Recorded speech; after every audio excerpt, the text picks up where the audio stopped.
Hello folks, I hope that you're having a great day today. Today I'm going to take a look at the second book in the Foundation trilogy by Isaac Asimov, Foundation and Empire. I've already reviewed for you, Foundation. I'll actually link you to it in the comments below so you can see that one if you want first. This was published in 1952. Like the 51 novel, it has a collection of stories that had been previously published and previously influenced this publication. That one had 5 stories in it. This one has 2 stories in it. And the final one, Second Foundation, has 2 stories in it too. These are much tighter. The first one deals with a battle between the Empire.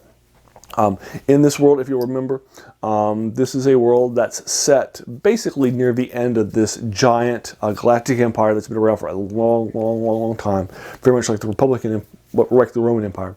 It's been around for an incredibly long time, and all of the known universe was a part of it at various points in time. But it's beginning to crumble.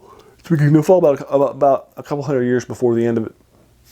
This guy who creates psychohistory, not pseudo-history, psychohistory, an advanced form of like mathematics, applied it to the field of sociology, and can mathematically determine various things that are happening, and thus can prove that this is going to happen, and that afterwards is going to come a long interregnum before the next empire, with with potentially dozens of thousands of years in there.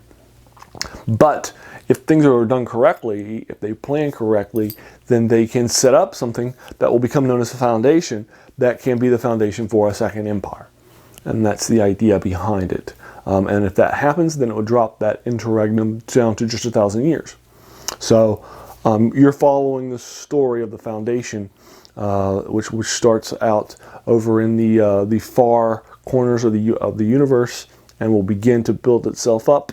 You'll have you'll have it being built up, and then you'll have various challenges and crises that will happen in the first book.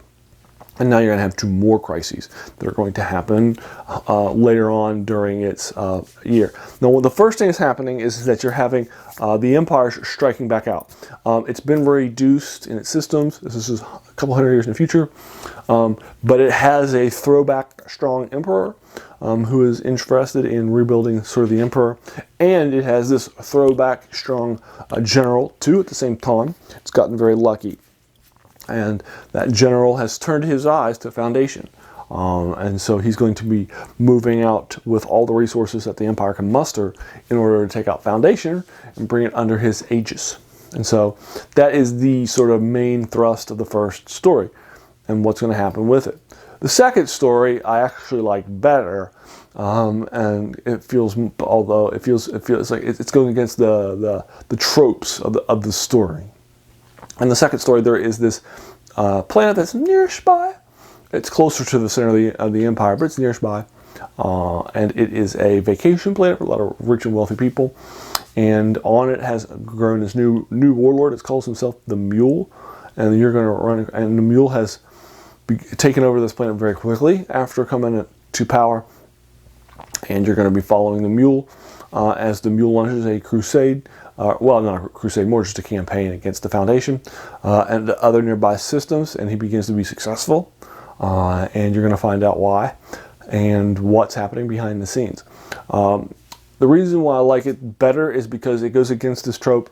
There is this idea that the founder of Foundation has used the place he used, the time, the way he stocked it, various things in order to enable it to overcome a number of crises that he sees. And so each of these crises events in the first novel and the first crisis event in the second novel are all resolved in part by this guy who founded it a long time ago. But now something's going to happen that he didn't predict in the second half, and it's going to be a much different struggle. And I appreciate that that's the major sort of thrust of that second story. So I like the second story a lot more for that reason. I also love Isaac Asimov's writing in the Foundation series. Isaac Asimov is probably the easiest of the big 3 writers, or other writers, to read. He has a very sort of grounded sort of writing style that's not highfalutin. It's not academic. It doesn't require you to have a huge a master's degree in literature in order to be able to read it. He has a very, very simple writing style that's good for his things that he wants to write about. And this novel is more actiony than the first novel. The first novel has mayoral elections, courtroom scenes, that sort of thing. But this one has an actual war, 2 wars against the Foundation, one by the Empire and one by the Mule. So you're going to have 2 separate wars that are happening, and so I appreciate that. That's a key part of the storyline, and so I really enjoy it. I feel like I had a fun take on Foundation, but I don't have a unique, fun, different take on this one. I read it in a day.